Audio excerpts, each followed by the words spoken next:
Thank you all for coming for our last Topics in Tech of the semester. Our guest today is Edlira Stefani.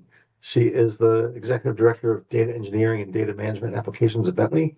She also is teaching CS 100 this semester. And as I mentioned earlier, she gave this talk a couple weeks ago on how to build an AI agent. It was in a standing room only crowd in La Cava. And we were going to do it in La Cava today also, but where she lives, there was a lot more snow than we're getting. So we decided to do this online so that everybody would have a comfortable seat and she wouldn't have to drive home in the snow. Uh, they're welcome and thank you for coming back. Well, thank you for having me. I'm so excited to be back. And thank you for again like joining online. I am in Worcester Hills, so it's really snowing a lot here. So I'm glad that we could still, meet online and go through this presentation. Um, so I am going to talk today about how to build an AI agent and what AI agents are, and then give you a little bit more an overview of, um, how they can be used and, different things we can do with the agents. But before I do that, I know that you also need to write a little bit about the speaker and what the speaker does and, what they're involved with. So I wanted to talk a little bit about, He you wants to know, go outside again. hello. I wanted to talk a little bit about me. And here is a version of me that I created with ChatGPT. Was very kind of like, like it was a trend a couple of weeks ago. So I was trying to create, a little bit about me and what do I like. And, I like to travel, I like photography, and obviously I like data. I'm wearing my favorite shirt today, the data shirt. And I've been in the data world for many, many, many years. Um, so what do I do at Bentley University? So before I start talking about what I do at Bentley University, I wanted to tell you guys a quick story. So there was once a place in Hong Kong, and I'm hoping I'm saying this right. There was this place called Kowloon Wall City, and you can see on the left, and then the real pictures on the right, how it looked like. So originally it was just a small fort in Hong Kong. However, over time, because no one fully owned or planned for it. People simply kept building on top of whatever was already there. So they start building rooms and they start building stores and they start building houses and they start building on top of everything that existed. And there was no blueprint, there was no organization, they were just layers and layers of people improvising and trying to be creative. So eventually, there were 35,000 people who lived in one of these dense blocks, and in this kind of a square. And there was no sunlight. The only way you could, see the sun is if you went on top of one of these buildings, and you could see, all the kids playing there. So it became really a maze, and then it functioned, but it was always one step down from disaster. Now, I want to show you two other pictures. One is the Piccadilly Tube Station in London, and the other one is in Paris, the Arc de Triomphe. And then you can see the architecture, like how they looked and how they look today. Compare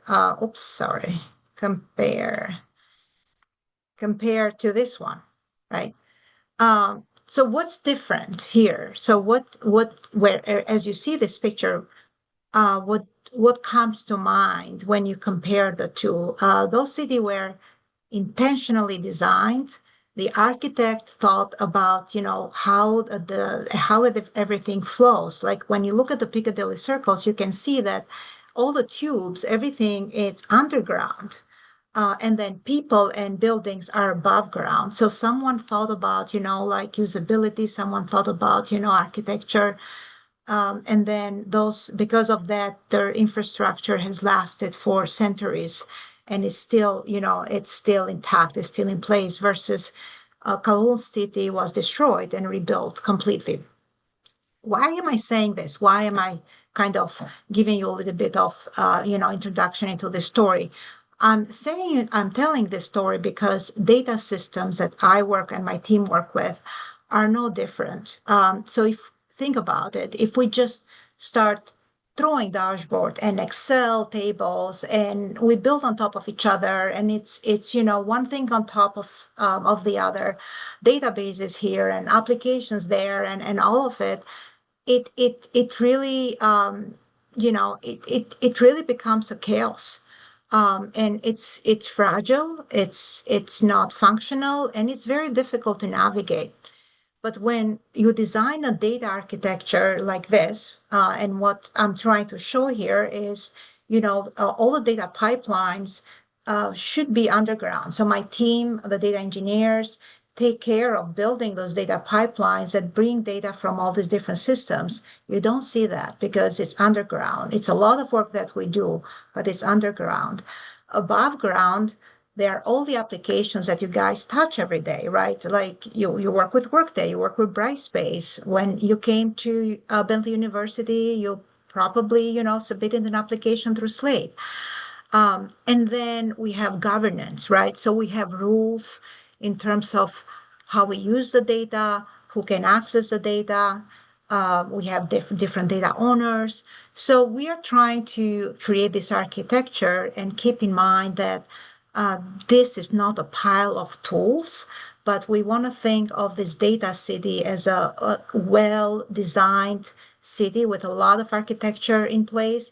And then we want to help you guys, and the faculty and the staff to navigate within this city of data with a lot of confidence and bring value to everyone who's touching data. An example that I want to give you, it's like my team is working with a student success team, and then we are analyzing the data. We're building pipelines to combine, data from various systems because we want you to succeed.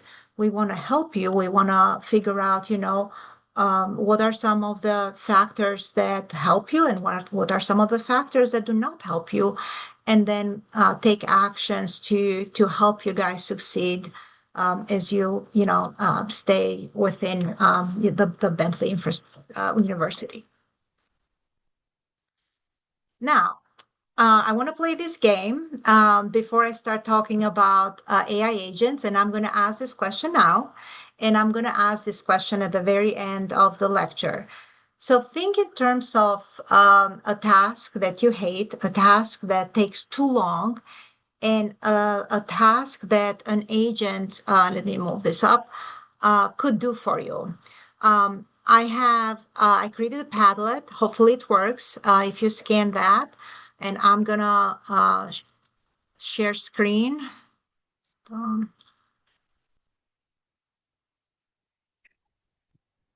And go to my Padlet.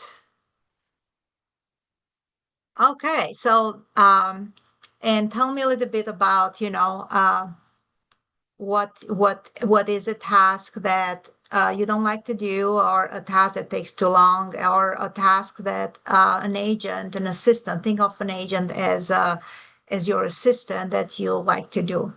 So I see a lot of answers coming. Okay, a couple of homeworks, Excel projects, academic work. Okay, I see that. CS100. Okay. Making graphics for presentations. Academic work. Okay. Arrange travel, writing essays. Wow. I'm glad there is a need for building AI agents. Now, if there is, let me just check. Okay. See, all right. make a schedule. Okay, so yeah, perfect. All right. So there is a place for this talk, and there is a place for thinking in the direction of the AI agent. So thank you. Let's start sharing a little bit, what's happening right now. And I want to do that by calling into this meeting Mark Zuckerberg and Toy Jensen, and see what they have to say. Can you hear it as well? Did I share with the voice with the voice or not? Mark, Yeah. can you hear it? It's a little quiet.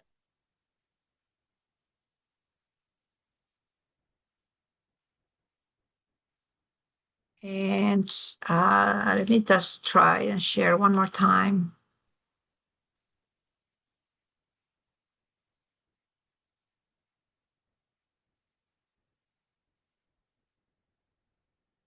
I think we're going to live in But now, a world where there are going to be hundreds of millions of.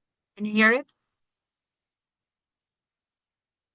Can you tell me if you are hearing Yes, it or it's not? good. Thank you. Okay, thank you. I think we're going to live in a world where there are going to be hundreds of millions of billions of different AI agents. Eventually, probably more AI agents than there are people in the world. A lot of what we're focused on is giving every creator and every small business the ability to create AI agents for themselves, making it so that every person on our platforms can create their own AI agents that they want to interact with. And if you think about it, these are just huge spaces, right? So there are hundreds of millions of small businesses in the world. And one of the things I think is really important is basically making it so with a relatively small amount of work, a business can basically, a few taps, stand up an AI agent for themselves that can do customer support, sales, communicate with all their people, all their customers. I think that every business in the future, just like they have an email address and a website and a social media presence today, I think every business is going to have an AI agent that their customers can talk to in the future. Thank you, Mark. And let's listen to Toy Jensen.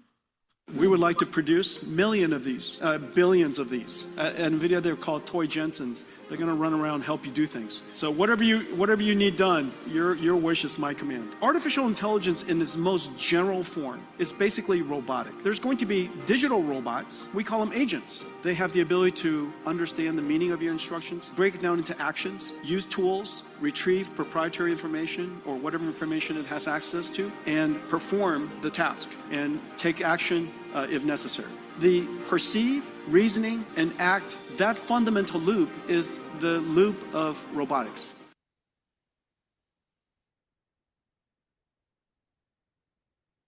This is very interesting.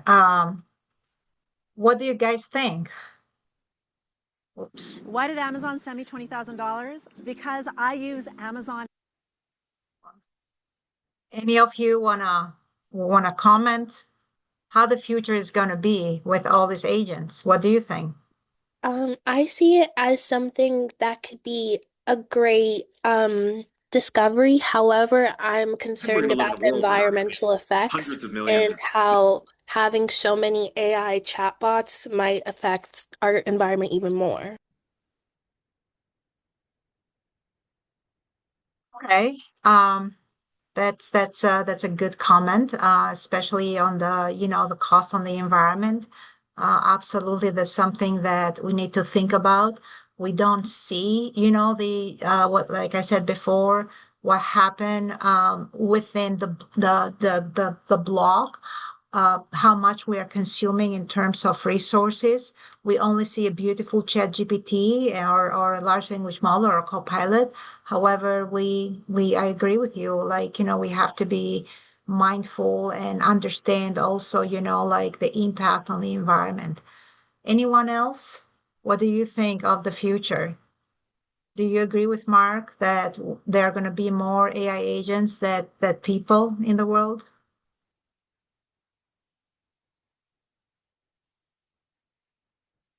No comments? All right. So maybe I'll ask the same question again at the end of the presentation.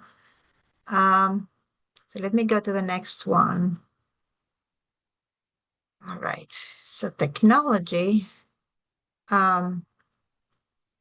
It's great when it works. So many analysts reports and predict that AI could contribute up to trillions of dollars to the global economy by 2030. So this is one prediction. And then they also believe that the true potential lies in the AI agents and all the autonomous system that can not only understand the environment, but also can learn and adapt.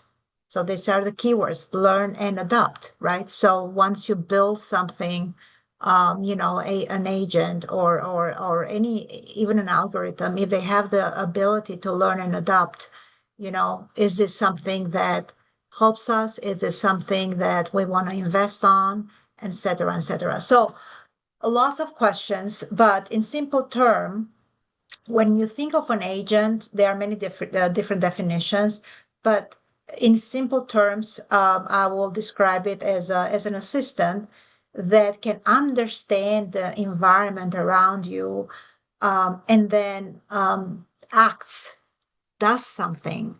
And it can be, based on a goal. It can be based on your behalf. But the idea is it retrieves the information, it understands the environment, and then acts, perform a task.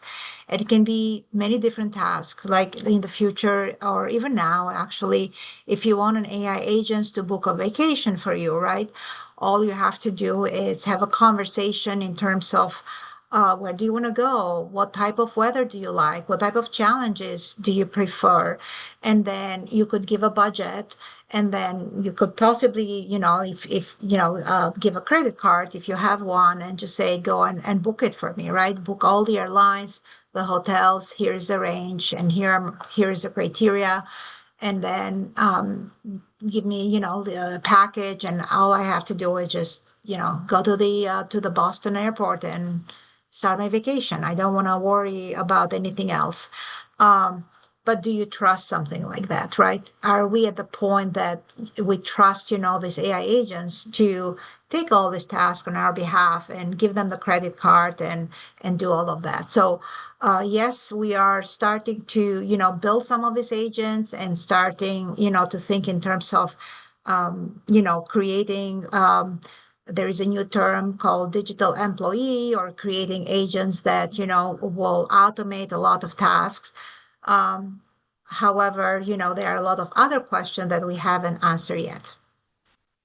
So let me explain a little bit what the AI agents are, and I got the inspiration for a YouTube video that was posted. It was very simply explained, and there were 3 steps that were identified.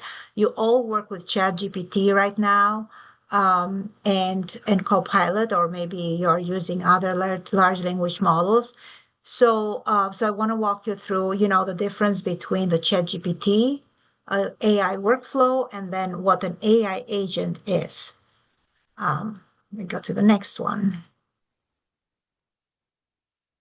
Come on.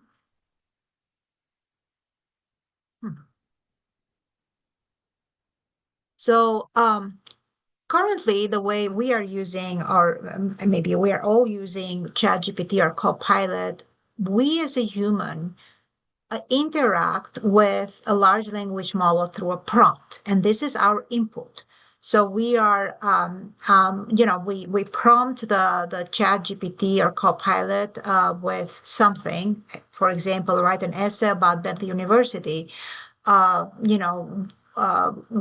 exactly, what exactly, or what should I, what should I do, if, if a certain challenge comes along, and maybe you are asking those type of, mental health questions, or any type of questions that you are, asking to ChatGPT. This is an input, right?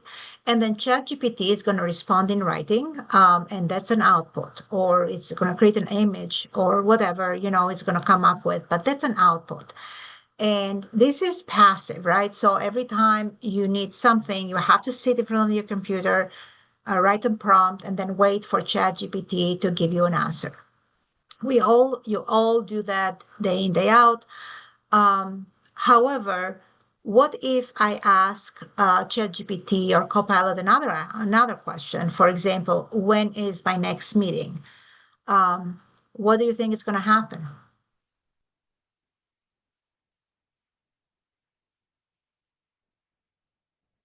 Okay, so what's going to happen is that, ChatGPT or Copilot is not going to have an answer for me. They're going to respond that they don't have access to my calendar and they don't know when my upcoming meeting is. So I'm not going to get an answer.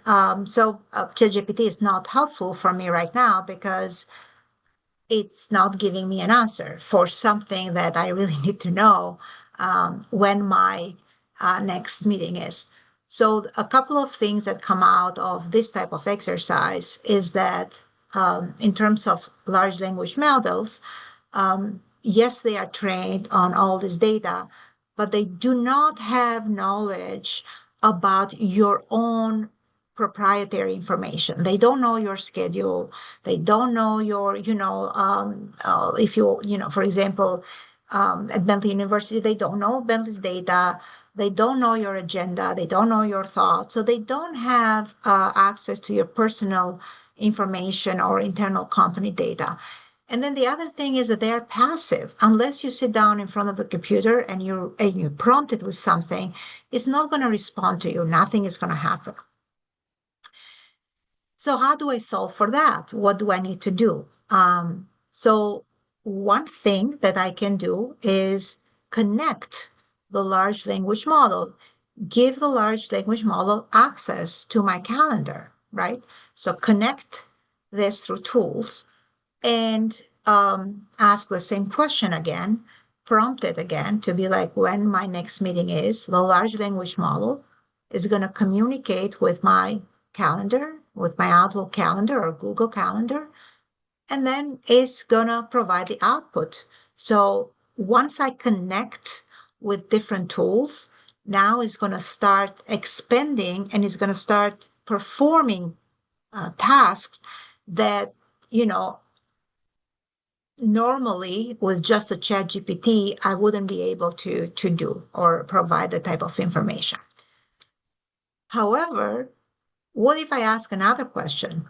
For example, what is the weather like the day of the meeting? Or, like how the traffic is going to be, the day of the meeting? Or how long does it take usually to go, from Worcester, where I am right now, to Waltham in a snow day? Like I need to know like the average time based on all the prior historical data.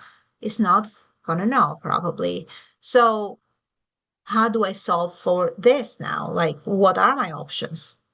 Anyone? So if I want to figure out the weather, what should I do?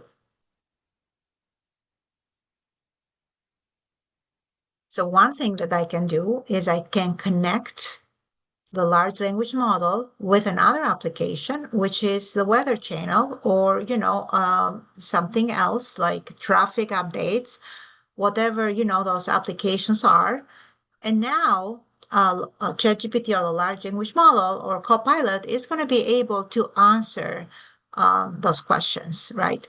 And if I include another large language model that translates the text to audio, I don't even have to, I can probably interact by asking questions, and then the large language model is going to respond to me through audio and can say, hey, like your next meeting, it's 8 a.m. tomorrow.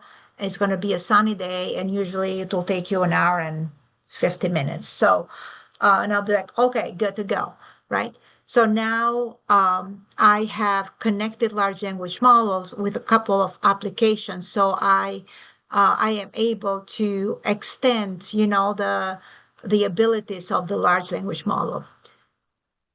But no matter how many steps I add into this, how many tools I connect to, how many applications I connect to, this is still an AI workflow. This is not an agent. This is not an assistant that is acting based on a goal or is performing tasks for me, right? Or on my behalf.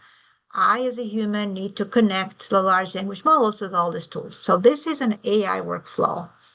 So again, the goal here is that I have, as a user, as a human, I need to have an input, and then, through all these different steps, an output will be provided. So here's another example.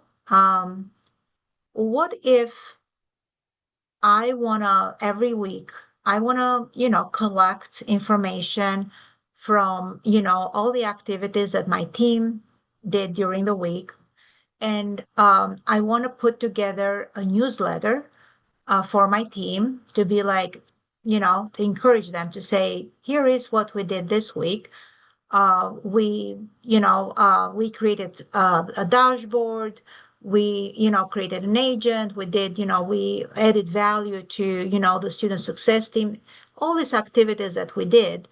And then I want to summarize all of this information, and then I want to do two things. I want to create a newsletter, which is, a beautiful newsletter with a lot of information for my team.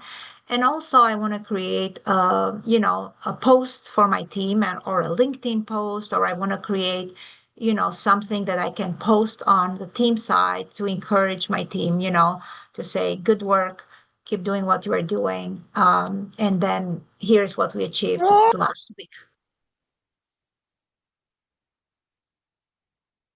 So like, how can I do that? I can do that, right? I can have ChatGPT or Copilot do that for me. So I can tell ChatGPT to go to a certain location, summarize the documents, and then write, those two things, a LinkedIn post and then a newsletter. However, like probably you do this already with some of the homework, you go back and you check that over and over and over. You are not going to take the very first, output and be like, great, let's do this, right? So probably, especially if you are sending to a large group of people, or if you are posting to your LinkedIn community or posting somewhere else, then what you want to do, you want to kind of, think about it, right? And then maybe do something about it, like maybe go back and change it because it has to have your tone, or maybe like I am originally from Europe, so I do have an accent and I use certain words, certain way. So if I write something that doesn't sound like me, I don't like that. So I really want to sound like me. So yes, I need some guidance from ChatGPT or maybe ChatGPT can correct my grammar, but I want to sound like me. I don't really want ChatGPT to kind of eliminate me completely and take over and send messages and posts on LinkedIn that does not sound like Edlira. So I go back and do something about it. I change it, I correct it, I make it funny, I add my own tone, and so I act on it. So what am I doing, right? What am I doing through this process? Through this process, I'm reasoning. So I'm reading the newsletter. I'm reasoning, right? I'm reading the LinkedIn post that ChatGPT or Copilot produced, and then I'm acting. I'm going back and editing it, right? I'm adding my tone. I am making it better. I'm making it to sound like me. Or if the information is not correct, like I'll correct it. Or information is completely not correct, I'm not going to use it. But I'm reasoning and I'm acting. And this is a framework that you are probably going to hear more and more about it. It's called the REACT framework. And this is what is being used for AI agents and all these large language models that, when we are thinking about replacing, creating those AI agents, we think about agents that can reason and act. So me as a human right here in this example, so I reasoned, I checked the post, I acted, I added my tone, I changed, whatever I did. And then I also, you know, went through this many, many times. So I, as a human, will check the output of the large language model. However, if I change me in this picture, right? So now it's not Edlira, but I have another large language model or an AI agent that does that for me, and I give instructions to do that over and over to say, hey, Edlira is from Europe. She is funny. This is Edlira's age. This is all the movies that Edlira watched, before, and here is, like how Edlira usually talk. Here is, like how Edlira usually writes. And then I give this agent instructions to be like, correct this, check this, act on this, and make it sound like a lyra, right? So I replace me now with an agent, and I give this agent a goal. And the goal will be write documents that sound like Edlira based on all this information that you know about Edlira, right? And I have to give all the instructions about Edlira. So yes, I can do that. But now what is this agent doing on my behalf? The agent is reasoning, right? So the agent in the example that I just gave, it's searching for all my weekly documents. It's reasoning, it's saying, what's the best way to put together this document? Is it, should I store it as separate links? Should I store it in one SharePoint? Should I, store it in emails? What's the best way to summarize and what's the easiest way and the fastest way to compile all these links, put it together, write a newsletter? Does it make sense? Does it sound like Edlira? Is it funny enough? Etc., etc. So this agent is reasoning, and then the agent is also acting through iteration. So it's going back and making changes to the document until it's good. You can do that right now with ChatGPT, actually. So once the ChatGPT produces an output for you, so let's say you are creating an essay about, like a topic, if you copy and paste the output and you put it back into ChatGPT and say critique it, it's going to critique his own work. And then it's going to come back with some, some examples and some, things that you need to do to make it better. And then if you could go back and say, apply all the critiques, it's going to apply all the critiques. And then you can copy and paste it again and say, critique it again based on this criteria. It's going to do that over and over and over until, it's, I haven't tried this yet, like, to do this over and over and over for many, many, many hours. But if you try it, then you'll see that your essay is going to change and it's going to take care of some of the recommendation that the ChatGPT gave on its own, output. So again, the iteration will start, critiquing, and it'll start, applying best practices, and will follow all these types of instructions to make sure that it creates the best output. So just as, as a summary for all these three types of, paths that I explain, the difference between the large language models or ChatGPT or Copilot that you are using right now is that it's only an input and then you have the output. The AR workflows, you have all these different agents connecting with the tools, but me as a human need to tell, need to build this workflow and then connect the AI agent with the tools. When large language models with the tools, the AI agents, I give the AI agent a goal, and the AI agent does all the reasoning, acts on my behalf, and then iterates, makes it better, right? And this is what, like the advanced level when we talk about autonomous agents, right? So they act on our behalf. We are not there yet. And that's a place that there are a lot of discussions, and as exciting as it sounds, it's also very dangerous. And you have seen all these sci-fi movies and all this, there are a lot of articles and there are a lot of debates around this. This is a big risk for the society. And we need to have policies and guardrails and framework in place to make sure that, the autonomous agents are behaving in a way that are controlled by humans. So this is like a area of discussions for now. So just to summarize again some of the key characteristics of the AI agents, they are autonomous. They make decisions independently. They are goal oriented, so they give them a goal. You give them a goal, and then they act to achieve, the objectives.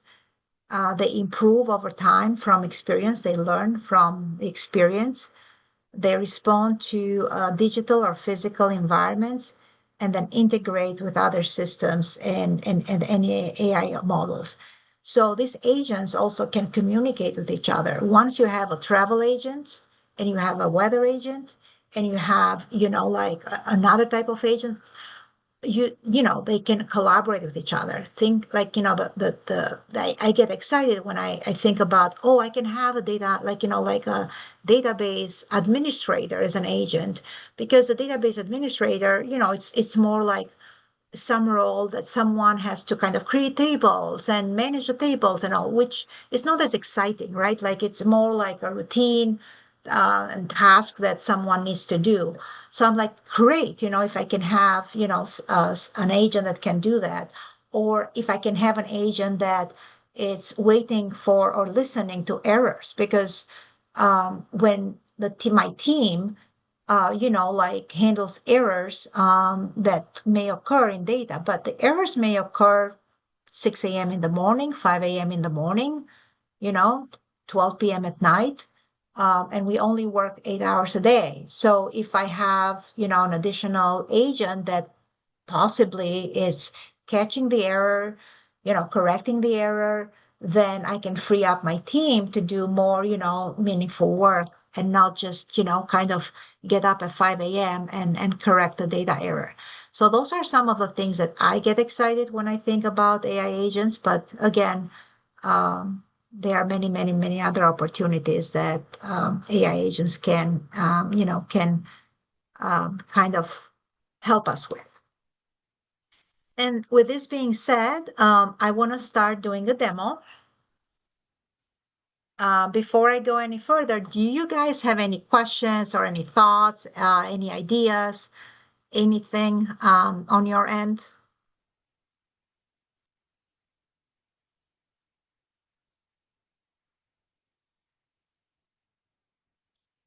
All right. That's the difference between the online session and in-person session. During the in-person session, like probably I would have kind of call your names or throw a ball around, so it would have been more interactive. So I'm encouraging you guys to kind of be a little bit more interactive now. So here's what we're going to do. I'm going to introduce you to Microsoft Copilot Studio. Let me see if we have the link here. So if you want to follow along, please do so. Let me see. So the link here is copilotstudio.microsoft.com.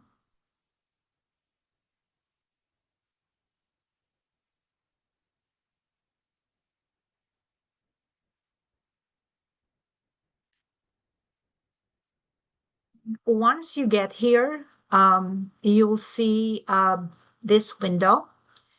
And this is the area where, you can develop AI agents, and it's low code, which means you don't really need to know Python or any type of coding to build agents. You can talk to this tool, describe, what agents needs to do, and then, you can create agents. Why do we use Microsoft? Why do we use, this particular tool here at Bentley? We use it because it is, behind the firewall. And for the CS 100 students, you should know now what the firewall means and what the firewall is. So it keeps our data protected, and it keeps our proprietary data, and it is your data, basically. So it is student data protected and within our environments. So everything that we do here stays and remains safe with our environment. If we use ChatGPT or any of the other tools, that information, it's outside our Bentley environment, so it's not secure any longer. So we take really good care of student data, and we want to make sure that it's safe and it's behind the firewall. So when you get here, you'll see an area where you can start talking to this tool and describe what the agent can do. And then you have a lot of other kind of pre-built agents that you can click and you can customize, but these agents are pre-configured. But if you want to make changes, you can do so and then save it. And there are so many different agents that are already predefined here, right? So like um, travel agent, financial insight agent, and there are more agents. So when you go here, you can see all these other agents that are already available for use. You also see a lot of learning resources here. So if you want to understand a little bit more how to build or how to get a little bit more advanced when building agents, that's also you can do here. On the left area, you see like the home button, but you also see the create. This is where we are going to go right now because I want to start creating the agent from scratch. But you also see, like the flows, the tools. The flows was very similar to the AI workflow. Like we can see all the steps, and AI agents get complicated. So what I showed you was very simple. However, when you build it for real, it does get complicated. So it's not as straightforward as like input, large language model, and output. So let's click create. And what I want to do, I wanted to create an agent that will help you discover Bentley policies.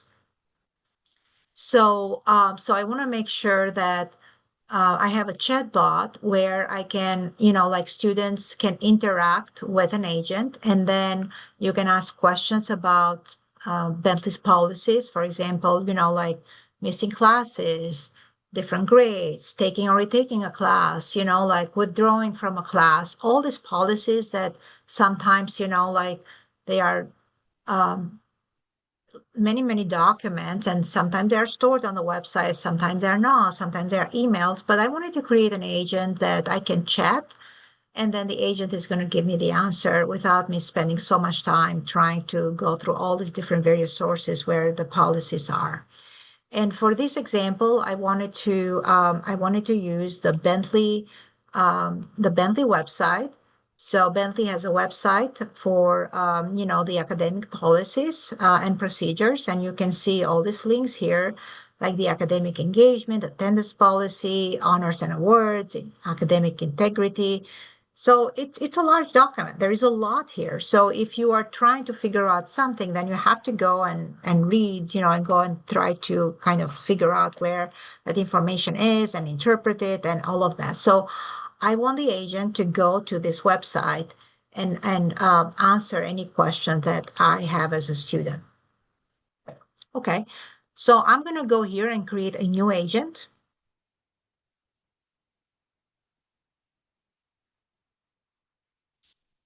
And as I do that, the first thing that I see here is a description.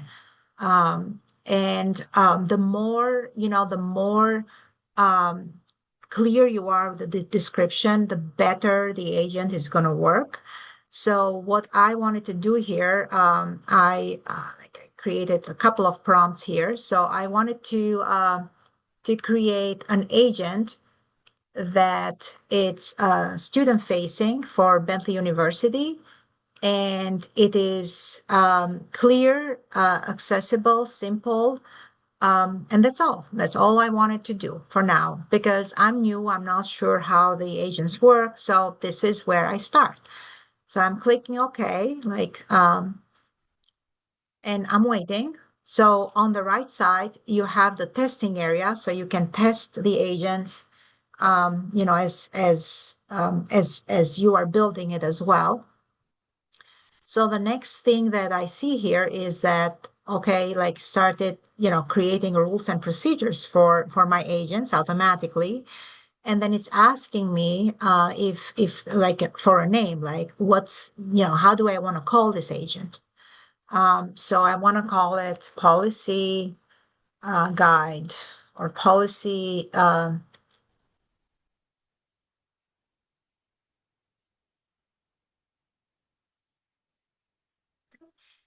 student policy assistant. Very good. So click OK or send, and then it's going to come up with, the name. It's going to register the name. And now it's asking me to refine. And if I can share, what this agent could do. So here is, I'm going to share a couple of things with you here. So it is very important that you train this agent. So for example, on the description, I will add more. This is an example. So I want to build, conversational AI that helps students, faculty, and staff understand Bentley University policies, including academic policies, program requirements, student life guidelines, et cetera, et cetera. So I really want to be as descriptive as possible. The other thing I really want to think about are the rules, right? So how this agent is going to behave.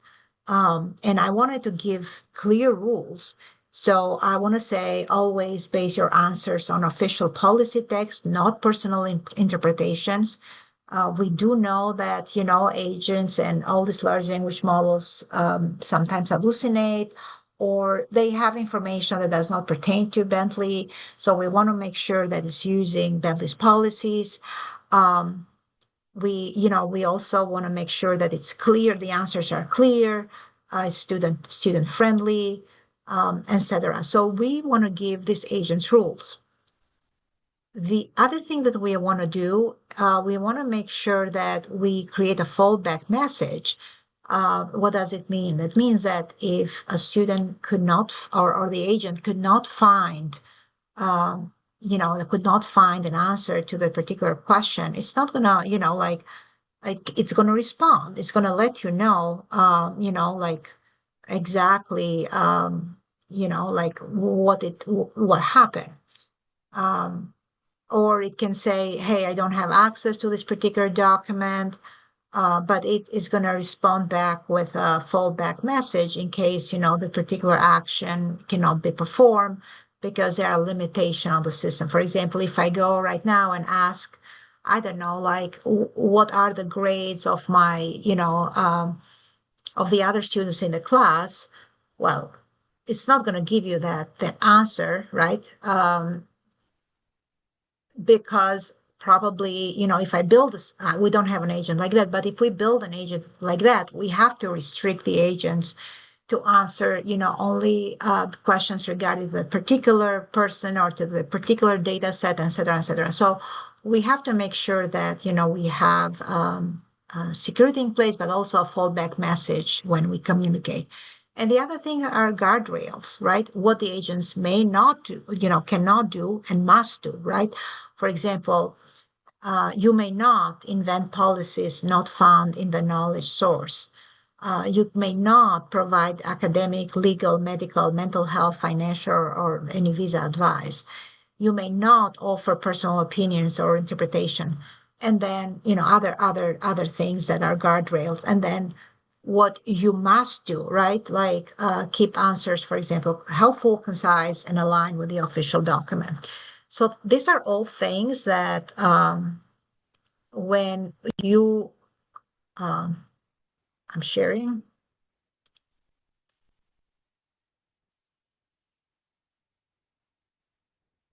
Okay. So these are all things that you have to keep in mind. All right. Right. When you build this agent. So all of this that I just described could go here. In this area when it says describe. However, I'm not going to put everything in there now, right now.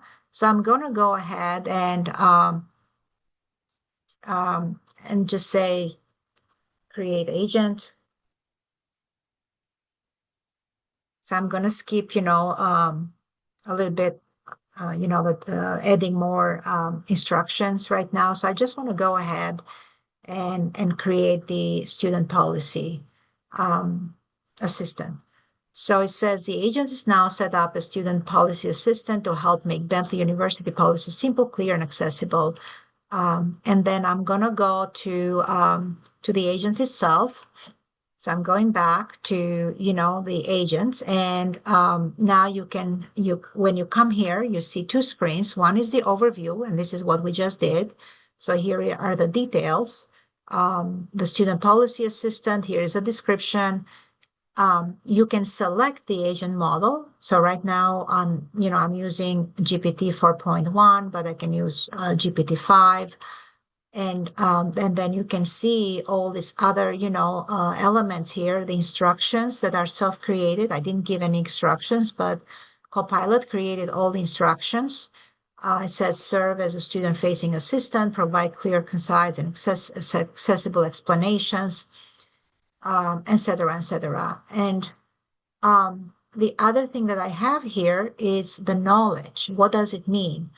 The knowledge means that now I can make these agents to look only Bentley official document and not go through the web. Because right now, if I ask a question regarding, like generic question, like what are, like all policies or something like, well, like only if I miss like 3 classes, what's going to happen? And it's going to go on the web and search all the university's policies and not going to respond to Bentley. So I'm going to disable this. And then what I'm going to do, I'm going to add knowledge right now. What does add knowledge means? It means that right here, I have the options to customize this agent to look at my own data, my data, right? So I can look at the website. I can look at your homework, like if you want to connect it to your homework. You can connect it to a SharePoint. Let's say, I have a SharePoint with all my Excel documents. I can connect to all my Excel documents. I can also connect to other tools, right? For example, I can connect to a database which resides within Bentley. And then I can start looking at tables within the database. I can connect to a ServiceNow, which is our help desk ticket. So there are a lot of things that I can do to add knowledge, right? And tell these agents, look at only these data sources. You can connect it to your Google Drive, to your own documents, to a lot of things that are kind of, documents that large language model right now does not have access to. So it doesn't know your data, your own data. Again, there is a big risk there, right? Because now, your data, it's connecting to a large language model. So I'm not suggesting you should do that, but I'm showing you the capabilities, right? What this agent could do.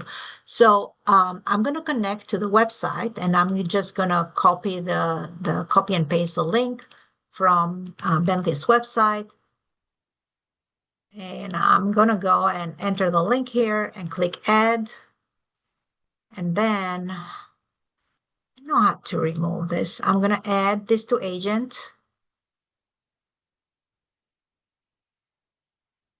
It's going to take a minute.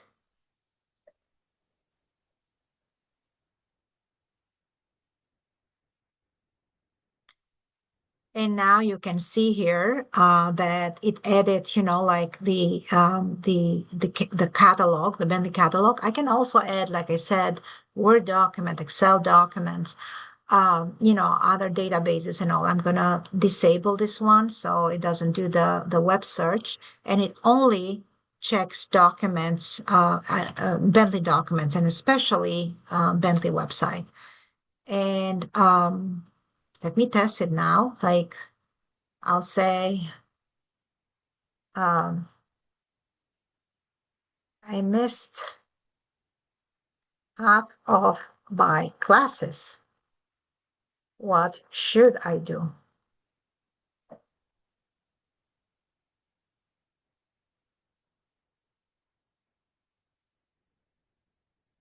So now as I'm developing this agent, right, you can also see everything that it's doing on the left side. So it says, like, here is the query, the question that I just asked. And here on the right side, you see the response. So it says, if you have missed half of your classes at Bentley University, here are the recommended steps. Review your course syllabi to understand each instructor's attendance and participation requirement, as they can vary by class. Contact your instructor as soon as possible. If your absence were due to, to certain circumstances, communicate this to your instructor, etc., right? This is the response that you are going to see as you interact with this agent. This is what I see as a developer. Like, as a developer, I want to make sure that the agent is working correctly. So right now I can see that here's my query. This is your query. Like, somebody asked this question. Here is the response. Here are the reference sources. So I can see all of this. I can also see the rationale, right? Like, it's generating why came up with this response. And then it has the rationale, but then on the left side, you can also see that all the tasks completed successfully. So you can see the workflow happening right now, right, like on the left. So you can see the workflow, all the steps. You can see the, the behavior and the steps that the agent took and the response. And then this is what you see on the right. This is everything that the user is going to see. Very good. So what else I want to do? I want to do something else. I want to, this is great information. However, I want this to be emailed at the end of the conversation. I want this agent to kind of send me an email with a summary. So how do I do that? So if I go to tools, I can add a tool and look all the tools that I have available right now. And this is the area that is being built as we speak. So every week there are new tools. You can, connect to APIs. You can connect to all of these different, other applications. So there is so much you can do right now, and it's changing daily, basically. But this is also the area that now we start paying a lot of money for, right? So you have to be mindful, when we kind of use these tools, because if you're using on a personal level, then you have to pay from your own pocket. But if you're using it as a tool of the institution, then the institution start, getting charged for all this type of,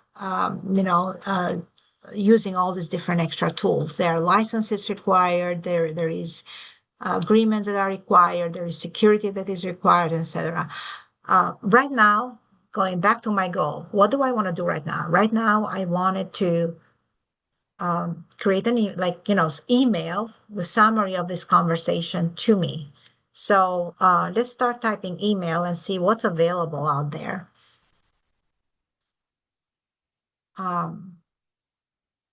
So send email, just still I want to kind of filter the responses. I don't want the world, but so here are some versions. So I'm going to send an email using Outlook.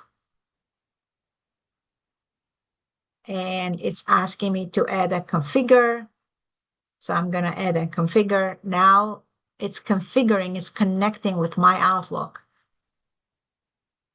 This is great. However, it's also very risky, because now this agent is going to send email using my Outlook. Do I trust this agent to do so on my behalf? Probably not. But I just want to show you as an example. So I'm just going to put a little bit more details in this agent, in this configuration with the Outlook. So the name here is of this particular action. It's called send an email. So it's really important to put the description here. For example, if I want to say this operation send an email message with a summary of the conversation. So I'm building within, the task as well. It's using the Outlook tool. It's connected already. You can see that it's in green. It's available only to this agent, but I can make it available to other agents. And then, I can start configuring it in a way that it maybe sends it to someone, or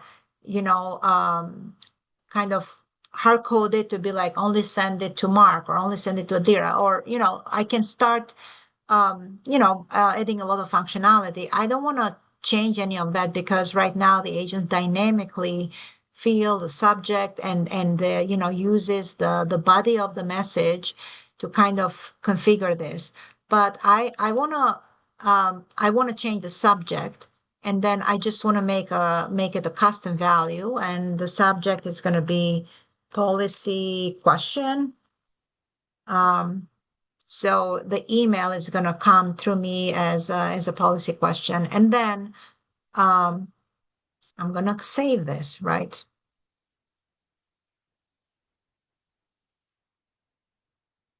So this is great. Okay, so let me go to the overview now. And when you go to the overview, you can see again, here's my agent, the details, and then you'll see the instructions, the knowledge, and then the tool is send an email.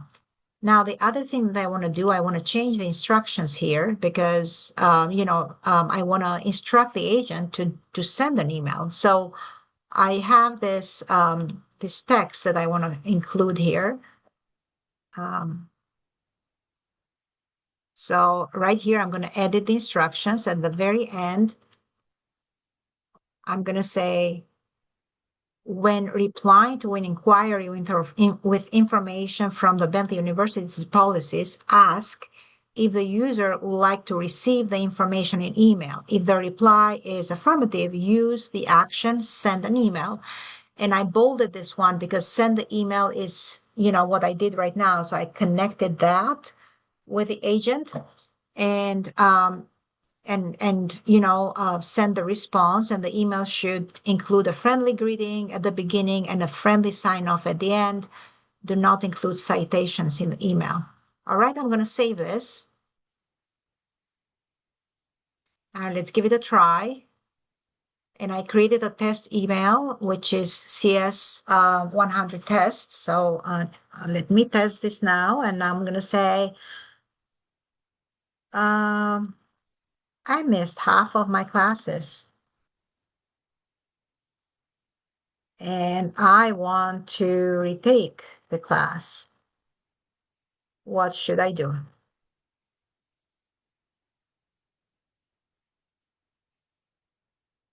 So now what's happening? On the left side,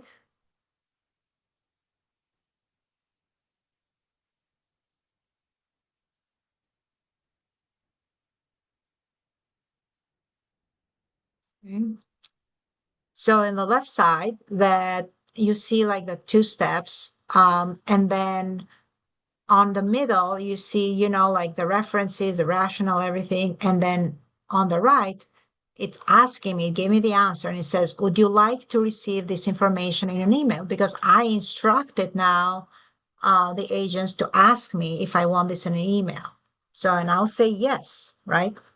Now you can see it's working, right? So it's sending an email. So this is a workflow, right? On the left side, you can see the workflow. It's asking me, I'm gonna just reconnect this. It's asking me if I want to connect my email. So it's just an extra step.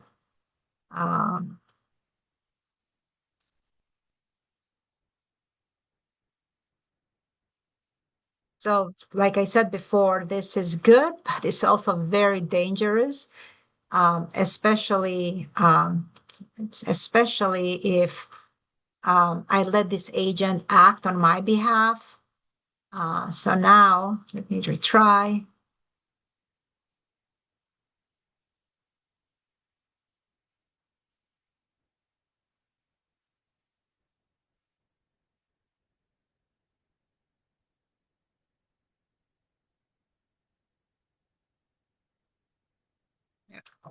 So it's going to ask me for my email. Connect one more time. Connect it. Let me ask again.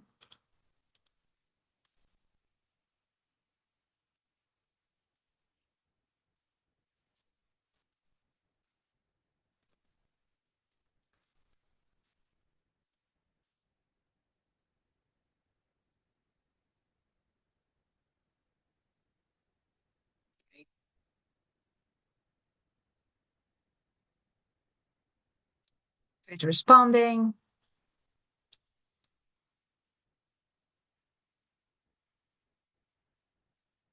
So it's saying review your course syllabi, contact someone, stay engaged. So it's reading Bentley's policies and it's giving you the right answer. So do you want this by email? Yes. Send it to me by email. And it's asking me, it says, please provide the email address or the address to which you would like to send the email. And I want to say cs100test@outlook.com. And then you can see, you can see on the left side, it's in progress, and you can see that it's complete. So it completed this action, right? So now let me go to the moment of truth. Let me go to my inbox, and here is the message. So hello, Edlira, I hope this message finds you well. If you missed half of your classes at Bentley University, here are the recommended, steps. It's telling me all of that.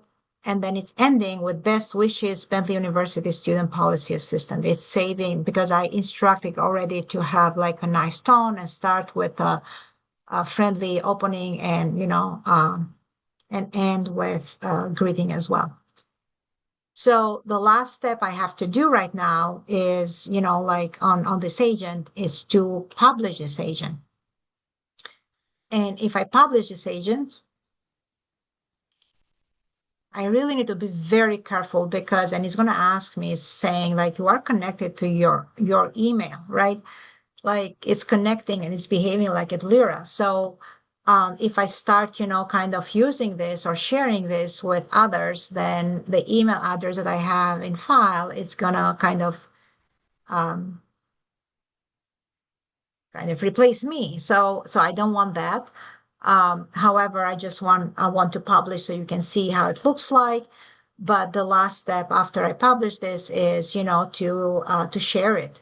But again, like I said, security, it's really front and center, and you don't really want to share, things that have your credentials because now this agent is going to behave like you.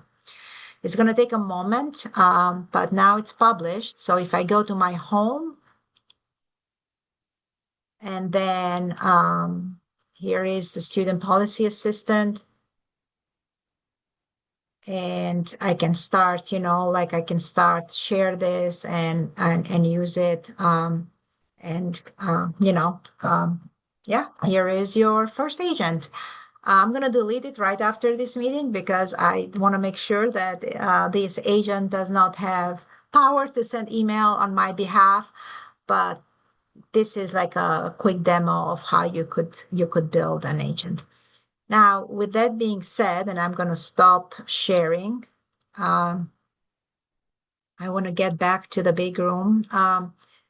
With this being said, do you have any examples in mind that you can use this functionality for the future? I know some of you mentioned that, you want to make a schedule, you want to plan a task, you want to use it for Excel, you want to analyze the data, you want to write an essay. Those are all things that, like writing an essay, you can do it right now with ChatGPT, but can you think of other tasks that you can automate and use agents to make your experience better or make things easier for you? What do you guys think? I think it could be helpful with things pertaining to like working out or sports. Like if I'm not feeling a certain way on a certain day, I could have that chatbot create a new routine for me so I could do in the gym. That's good. That's good. Anyone else? And I know we only have 5 minutes, so maybe one or two more comments.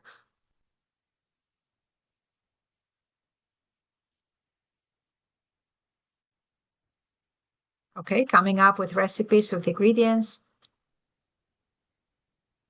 I could help me decide what to do with my homework. I mean, actually, you can you can download all the instructions for your homework and you can download all the homework and then build an agent that will perform that homework for you, right? Is this the right thing to do it? Probably not, because then you are not going to learn anything and agents are going to replace you. But can you create that agent as a tutor, right? So you can interact in case of, you don't understand anything on the Excel or you don't know how to perform that step.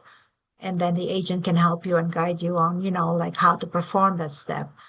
But you want the easy way, there is an easy way, right? But it doesn't benefit you. It benefits the agent because the agent is going to get smarter. But yeah, you can do that right now. Download all the Excel and all the instructions, and maybe you play around and try to create the agents, but you need to train the agent in Excel and give the right instructions. So with that being said, I really want to thank you guys for joining me today. I am at Bentley, so please connect through LinkedIn or connect through email. I'd love to hear more about, like how you are using new technologies. And if you have any questions, please do not hesitate to reach out. We are here for you, and we are here to support you through your journey. So thank you again for having me.